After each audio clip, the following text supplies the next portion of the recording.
are. We'll talk about that and more fun sturgeon facts while I sketch this little fishy. So let's just turn the page and get started. Good morning. It is 5:30 in the morning on a, goodness, is it Wednesday morning already? It doesn't feel like it ought to be Wednesday morning. It feels like I missed a day this week. But I guess it is Wednesday morning. And on Wednesday mornings, I like to do a little thing where I pull a toy from the toy box, a random object from the Random Object Randomogrifier, if you will, and I draw it and I talk about it. And today's random object is a lake sturgeon. Now, I actually do this every day at 5:30 in the morning, so you may want to set your notifications so you don't miss any of them. Good morning, Rick. Good morning, Dad. Good morning, Mom. My mom and Dad are in the chat. We're doing this live, so we've got Rick in the chat along with us.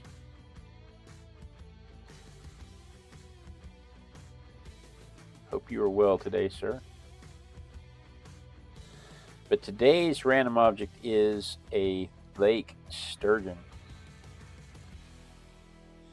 And lake sturgeon have been around for about 200 million years. They found fossils of extremely similar fish 200 million years ago. And these guys fossilized fairly well because they have bony plates on their backs. They don't have scales and regular fish structures. They have bony plates on their back, called scutes.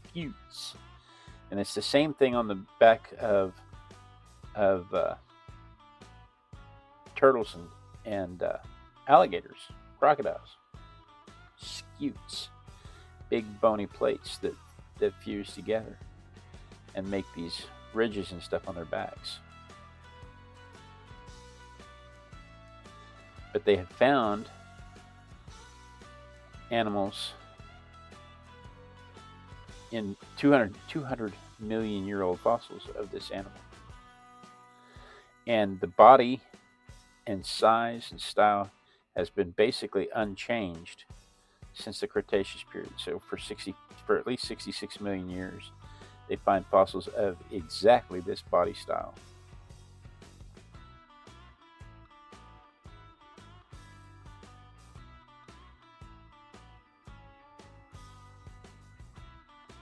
When they're young, these scutes are quite tough. As they get older, the scutes soften. The body softens. But they live to be 150 years old. They don't even hit sexual maturity until they're 25. The females don't hit sexual maturity until between 20 and 25 years old. The males hit sexual maturity at 15 to 20 years old. But the females don't even start laying eggs until they're 20 to 25 years old. And they'll lay close to 2 million eggs when they lay, but they only lay every 4 to 7 years. They don't lay every year. They only spawn every 4 to 7 years, which is very slow and has worked for them all the way up until the age of industrial fishing. It's not quite surviving that.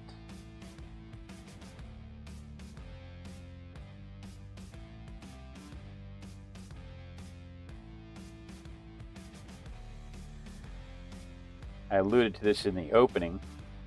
In the 1800s, when they caught these things, they would throw them on the shoreline and they would let their bodies dry out. They just considered them trash fish. They would let their bodies dry out, and then they would use them as logs to fuel the fires on their vessels. They would just burn them. because they didn't think that they were worth eating. They considered them a trash fish. And then one day, somebody decided to cure and salt the roe and sell it as caviar. And they didn't just sell it as caviar, they sold it as Russian caviar, which shocks me. But how do you call it Russian caviar? But they did. They'd package it and sell it and ship it to Europe as Russian caviar.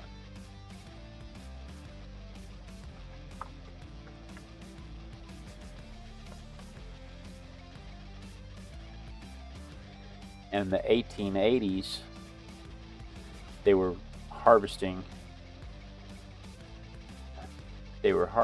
about 2 million tons of these things. 2 million pounds.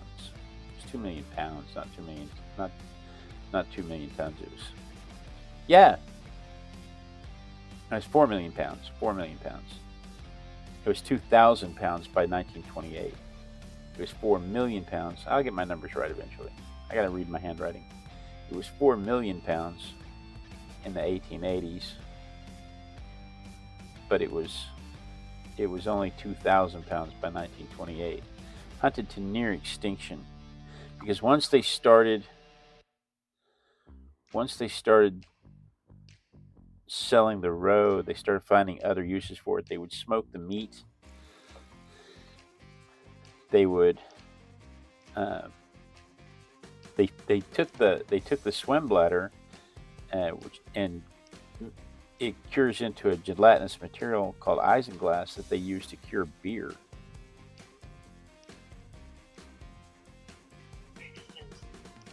Lake Sturgeon, it looked like the shark hit him yesterday.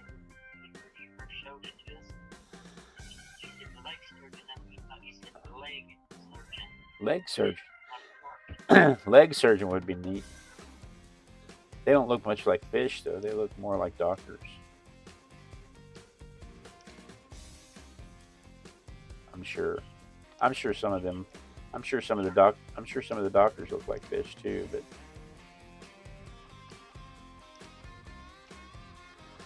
no, it's lake sturgeon, and it's considered a fossil fish.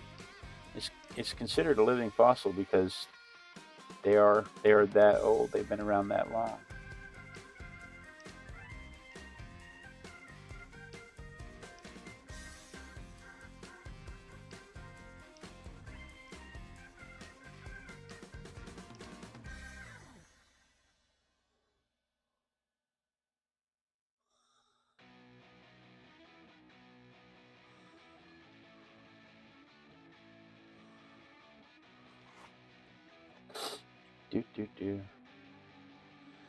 But yeah, they had 4 million pounds of harvest in the 1880s, and then dropped down to 2,000 pounds of harvest by 1928.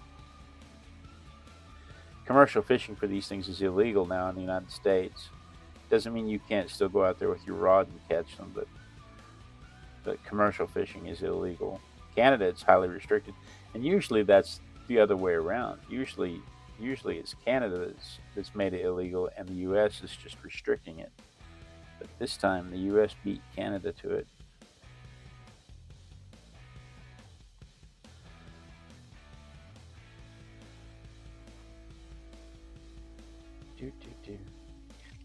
Yeah, once they found they could sell it for Russian caviar, they decided to find a whole lot of other uses for it, and then it became the most sought after game fish in the Great Lakes area.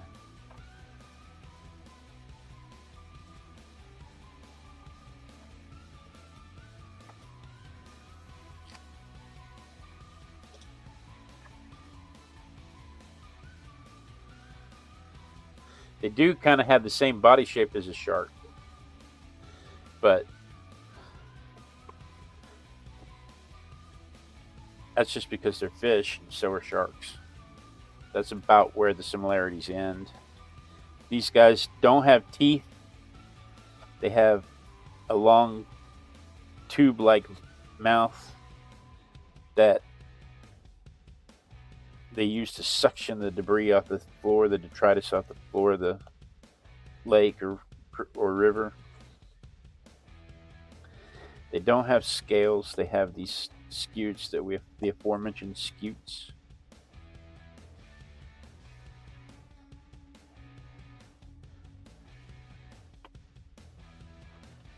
They're about 10 feet long. They can be up to 10 feet long, but they're not today.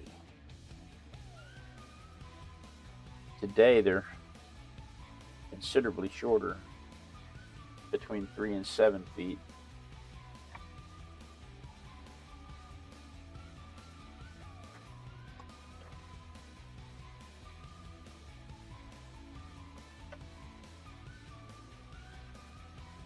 Chat's quiet today.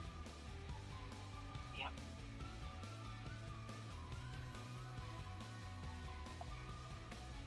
I'm going to run out of facts. I need people to chat with.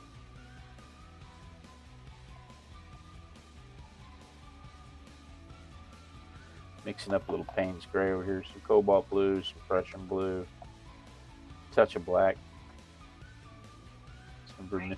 and then some vermilion. What you said, Mom? The rain does make me sleepy. And then a touch of vermilion to gray it down. That way I can make my Payne's gray as warm or cool as I like it.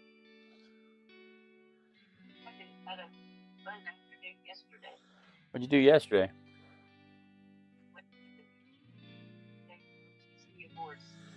Oh yeah, my baby boy got lots of awards. Got awarded a position of honor. Next year he's going to be the flight commander. Yeah, my baby boy's doing well in our ROTC.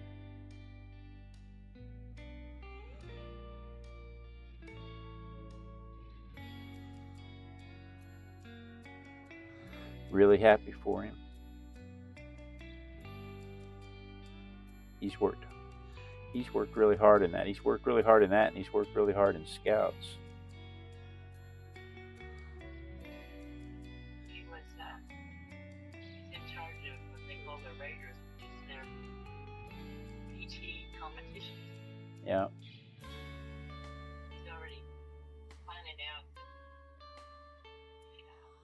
routine for the exercises they will do.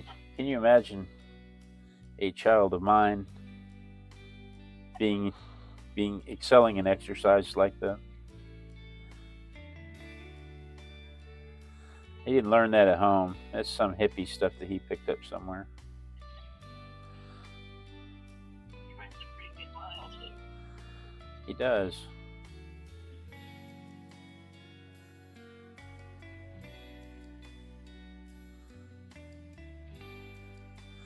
He's got this image of me in his head that I was super fit when I was his age, and I had to explain to him, no kid, when I was your age, I was an indoor animal. I didn't do any of this stuff.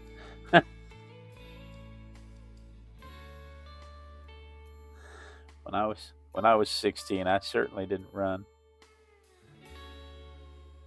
I was working at a feed store that my grandfather owned.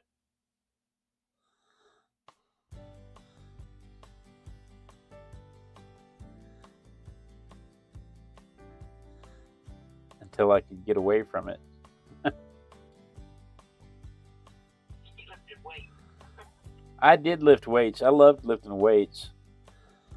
All I ever wanted to do was lift weights and wrestle and play football. My school didn't have any of that stuff, so I ended up in show choir and home economics, and I was a cheerleader.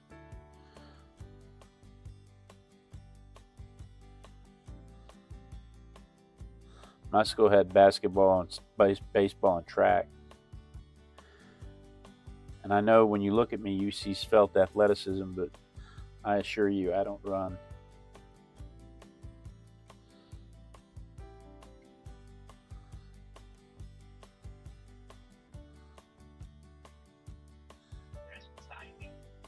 Good morning, Ivy. Yeah, running is not my bag.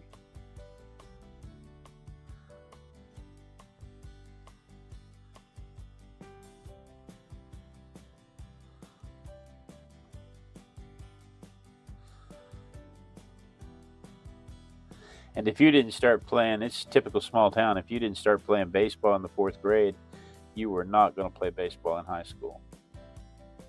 That wasn't going to happen. There was no way to start baseball in the 6th and 7th grade. In the 7th and 8th grade if you weren't already playing in the 3rd and 4th grade. Let me dry this real quick, and then we can move on to some color.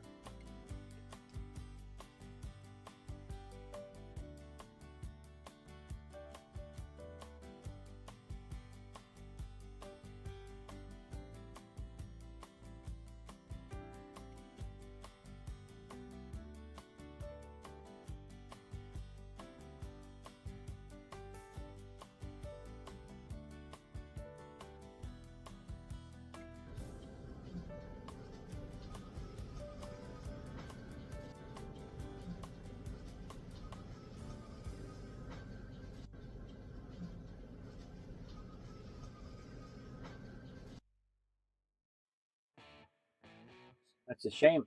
I'm glad that Pamela's listening, but she's going to miss the vermilion.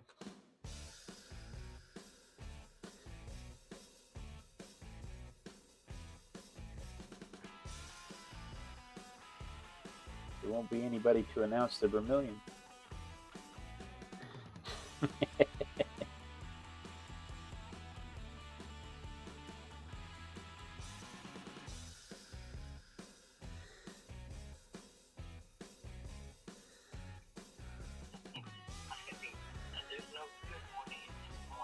It's just morning. I feel your pain.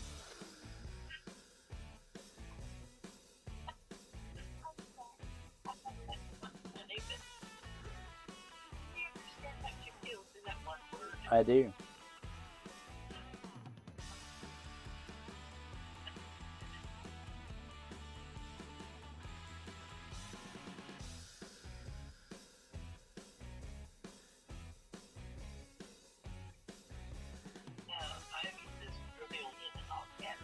Vermilion. Thank you.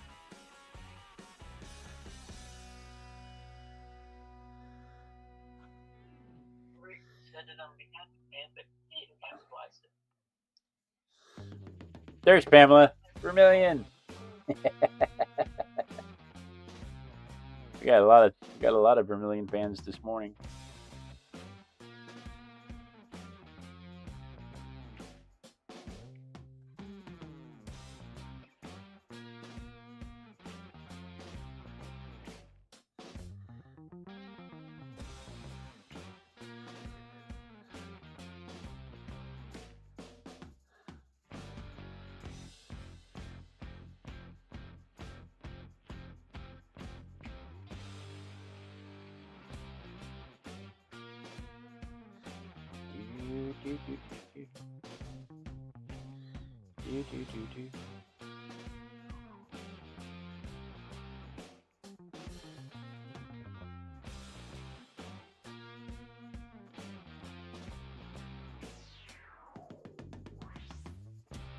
Can't talk, Harding.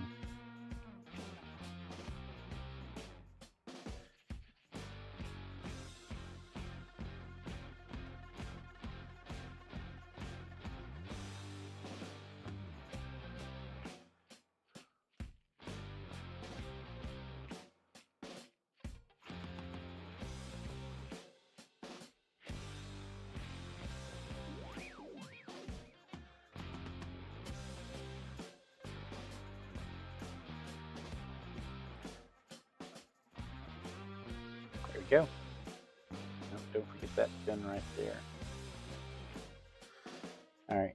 Let me dry that real quick, and then we can ink it. How are we doing on time? Oh, it's only 5:51. We have plenty of time. Let me dry that real quick. Put the cap back on my water brush.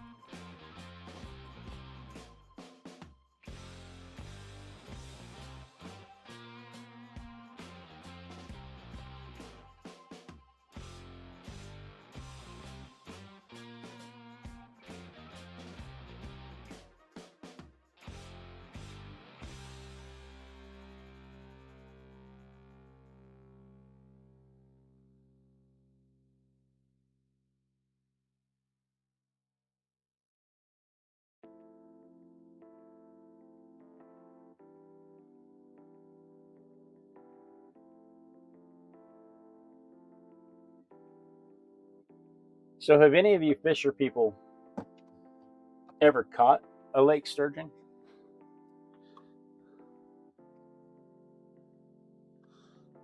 Joe probably. I see that.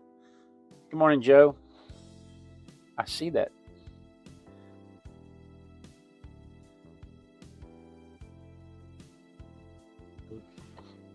Mom, do you know anybody that's caught a lake sturgeon?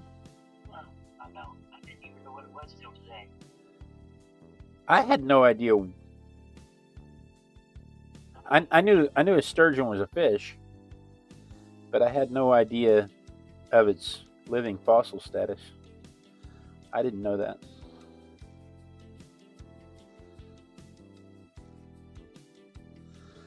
I didn't know that. That was a new discovery for me. They said in Oregon when you catch a sturgeon, you cannot take them out of the water treatment.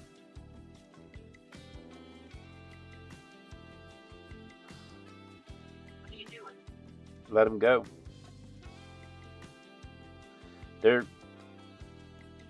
It's commercial fishing is banned on these things. I would imagine that any kind of fishing is highly regulated. They're endangered. Most versions of them are endangered. They're considered. They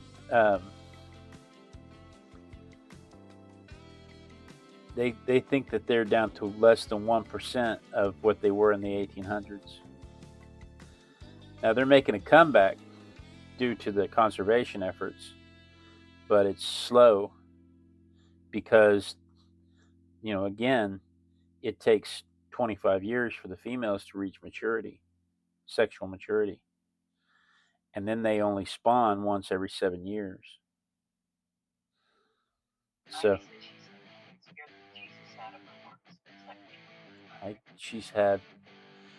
Did it come up to your kayak? That'd be pretty cool to have one of these little dinosaur fish come up to your kayak. He also says that we know what she loves us fishes and stuff like morning hanger. Yes. She loves the sour. I certainly appreciate it. I truly do. The problem that you are having right now is the problem that I have at 4 o'clock in the afternoon. Yes, At 4 o'clock in the afternoon, my eyes cross. I can't get them both to open at the same time.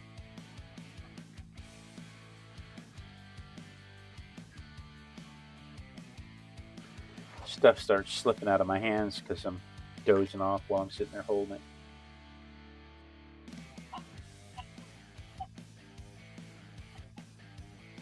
And I'm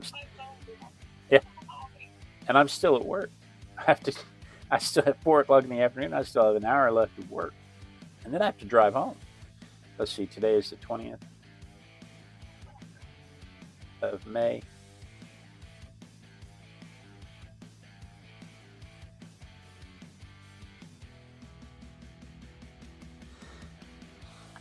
In Black Lake, the Black Lake population was down to around 600, estimated 600 in the late 80s, and now they estimate them to be up around 1,200. So they've doubled. Their population has doubled. That's such a small population. In the St. Clair River area, they've got about 33,000 of them, and that's a good improvement. But again, it's considered way below their historical numbers. And it's just difficult because they breed so slowly and they age so slowly. They grow, like I said, they live to be 150 years.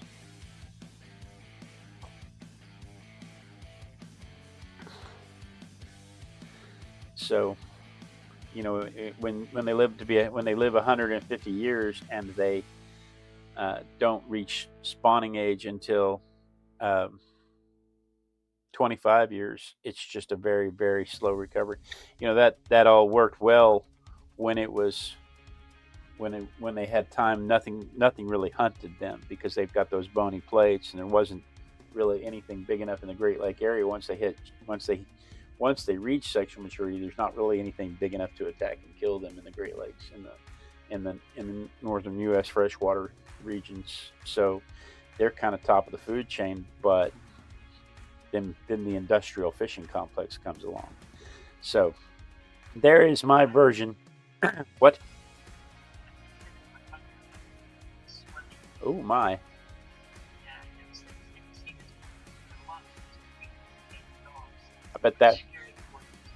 I bet that's scary too. Yeah.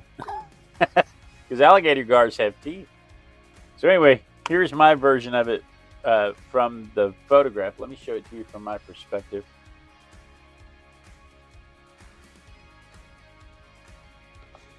Here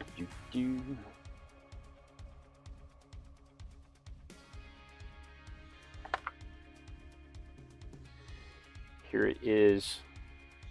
Here it is from my perspective.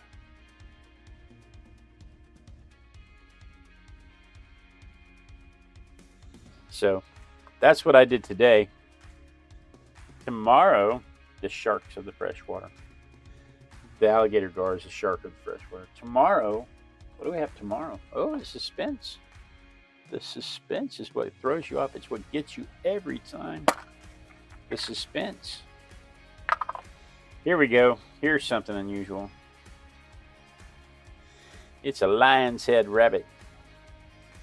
These lion's head rabbits have these little mane fringe around their faces, and that mane is dominant. When they breed with other rabbits, that mane carries on to the other rabbits. So that mane is a dominant trait. And they have the same brachiocephaloid problem where their face is mashed up, so they have breathing and teething problems like the Netherlands dwarf that we talked about the other day. So we'll talk about that and more fun lion's head rabbits tomorrow while I sketch this little hopper at 5:30 a.m. Texas time.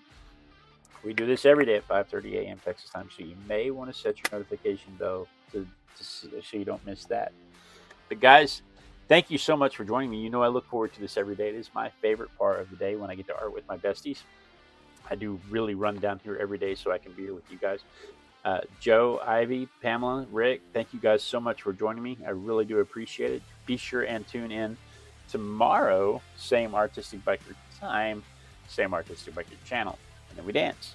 We dance until somebody says they see me dancing, because when they see me dancing, I know the lag is cut up with the stream and I won't get cut off mid-sentence. Gives you a chance to click the clicky thingies this way if you're on the horizontal, or this way if you're on the vertical. Gives everybody a chance to say their hellos and goodbyes and asking questions of each other.